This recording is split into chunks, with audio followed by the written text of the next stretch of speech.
चलिए खबर मैनपुरी से है, जहां पर मैनपुरी उपचुनाव को लेकर भी अब चाचा भतीजा डिंपल के लिए वोट मांगेगा। अखिलेश यादव और शिवपाल यादव एक साथ प्रचार करेंगे। सपा ने डिंपल यादव को प्रत्याशी बनाया। भारतीय कोठी में सपा की जनसभा होगी। मुलायम सिंह के निधन के बाद ये सीट खाली हुई थी, जिसके बाद अब अपनी विरासत बचाने के लिए अखिलेश यादव दमखम के साथ प्रचार करेंगे। डिंपल यादव के लिए वोट मांगे जाएंगे और हमने देखा था लगातार किस तरह से डिंपल यादव भी सपा के लिए माहौल बनाने का प्रयास कर रही हैं। बीजेपी को कई बार उन्होंने आड़े हाथों लिया।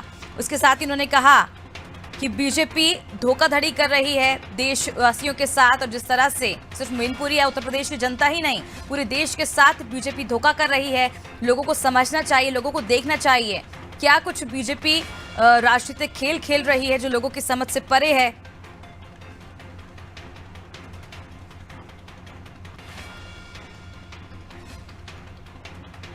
ज्यादा जानकारी के लिए हमारे साथ अजय सक्सेना मैनपुरी से जुड़ चुके हैं। अजय, जिस तरह से माहौल बनाने का प्रयास किया जा रहा है डिंपल यादव की ओर से, डिंपल यादव लगातार जनता के बीच जा रही थी, घर घर जाकर वोट मांग रही थी, लेकिन आज चाचा भतीजे की जोड़ी देखने मिलेगी प्रचार के दौरान। जी मैडम, बता दूं आपको कि सबसे पहले जो शिवपाल जी हैं वो उन्होंने अखिलेश जी के साथ समझौता कर लिया है और उनका प्रचार प्रसार कर रहे हैं। सबसे बड़ी बात यह है कि जिस तरह से वो पहले अलग थे, अब वो अखिलेश के पाले में आ गए हैं और वो चाह रहे हैं कि उनकी बहू किसी भी तरह मैनपुरी से जीत हासिल करे।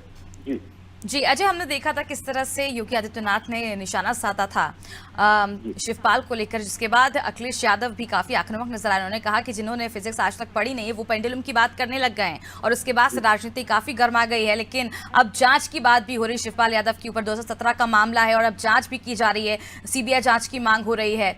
क्या लगता है ऐसे में कहीं ना कहीं सपा के लिए मुश्किलें पैदा हो सकती हैं आगे चलकर? जी, मुश्किलें पूरी बढ़ेंगी, क्योंकि जब जिस तरह से वो ज्वाइन किया है उन्होंने, अखिलेश साथ आए हैं, तो स्वाभाविक था, उनको भी लग रहा था कि इस तरह की मुश्किलें उनके लिए बढ़ेंगी। लेकिन वो अपने स्वस्थ इसलिए अस्वस्थ हैं कि उन्हें पता था कि इस तरह की हमारे साथ भाजपा जिस तरह कदम उठाएगी, और अब देखना ये होगा कि सबसे बड़ी बात यह है कि अब जो आगे जांच चलेगी वो कितनी सच्चाई सामने आएगी उसकी। लेकिन अच्छा, ये भी देखने वाली बात होगी जिस तरह से अब चाचा भतीजा एक साथ होकर विरासत बचाने का प्रयास कर रहे हैं, काफी दिलचस्प होने वाला है ये चुनाव। जी, जिसमें होने वाला ही है, क्योंकि अब सप्ताह पूरी तरह से अखिलेश साथ आ गए हैं। चलिए, बहुत बहुत शुक्रिया अजय जी,